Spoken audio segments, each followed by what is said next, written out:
Thanos Josh Brolin in a scene from Avengers: Infinity War, Marvel Studios, Walt Disney. This piece discusses the plot of Avengers: Infinity War in broad terms, not a specific ones.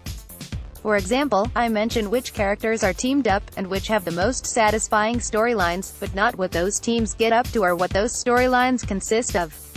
If you have more specific questions about whether it's safe to read on, email me. We're living through a great convergence in popular culture. Disney is gobbling up other entertainment companies, having added Marvel, Lucasfilm and Pixar to its list of acquisitions.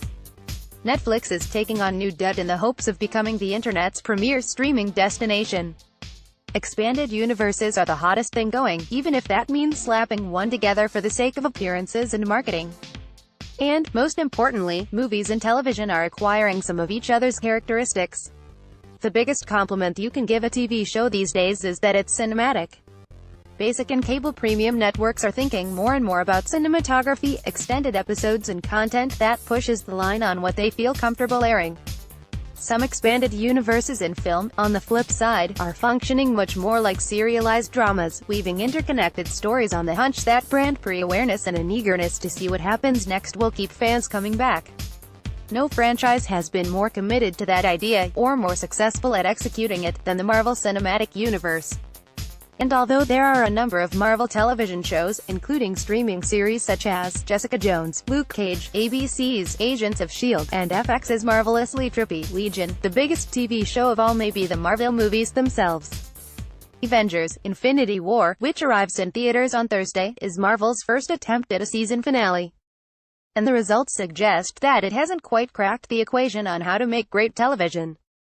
A useful comparison for these purposes is a season finale of Game of Thrones. Both the HBO series and Avengers: Infinity War must check in with a sprawling cast of characters while also moving a narrative forward and providing a final image that will leave us ravenous for what comes next, no matter how long we have to wait.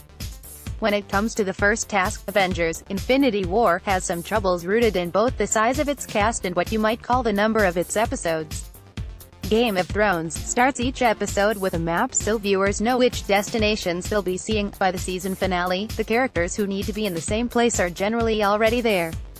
Avengers: Infinity War, by contrast, has to spend a fair amount of time grouping its various bands together, and then it flings them almost immediately into separate fights, with one major exception, and until its final moments, it's more a series of interconnected action scenes than an actual movie. It doesn't help that some of these fresh team-ups work better than others. Pairing Thor, Chris Hemsworth, with Rocket Raccoon, Bradley Cooper, and Groot, Vin Diesel, results in one joke, but not much insight. In theory, putting together Chale, Chadwick Boseman, and Steve Rogers, Chris Evans, should be an opportunity to follow up on some of the tensions between them that resulted from Captain America: Civil War, and to play with the winning sincerity at the heart of each man's character. But there's just no time to chat when Wakanda is under attack. On the other hand, seeing Tony Stark, Robert Downey Jr., and Dr. Strange, Benedict Cumberbatch, snipe at each other and team up uneasily is a genuine pleasure. Those two big egos make for some seriously sparky friction. In all these cases, it would be nice if the new pairings simply had more time to breathe. But if it's challenging to add another episode to a series like Game of Thrones, which has an official budget for its final season of $15 million per hour, it's even harder to add another blockbuster to the schedule, especially when the production budget alone for Avengers: Infinity War is rumored to be in the $300 million range.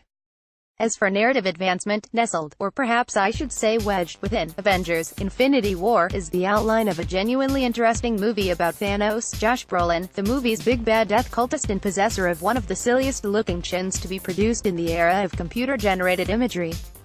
This element of Avengers: Infinity War is so much more engaging than the rest of the movie that it highlights a problem with the pacing of the Marvel Cinematic Universe. I wish we'd had the opportunity to meet Thanos in something more substantial than a credits sequence before this, and to get a sense of him other than through conversations between Gamora, Zoe Saldana, and Nebula, Karen Gillan, his adopted and much abused daughters. Insomuch as Avengers: Infinity War gives a satisfying narrative arc to any characters, it's to these two women, Gamora in particular. The final image, or set of images, is the one place Avengers: Infinity War hits the mark that Game of Thrones and other series have set for it. Marvel has long benefited from its deep, outstanding casting, and directors Anthony Russo and Joe Russo make fabulous use of the hugely expressive faces at their disposal in the movie's final, genuinely moving moments. The Marvel Cinematic Universe may have a long way to go to match the best of what's happening on American television, and it'll have to work around the constraints of its scale and business model to do so.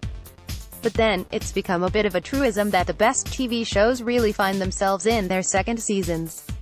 If nothing else, Avengers: Infinity War succeeded in making me curious to see what comes next.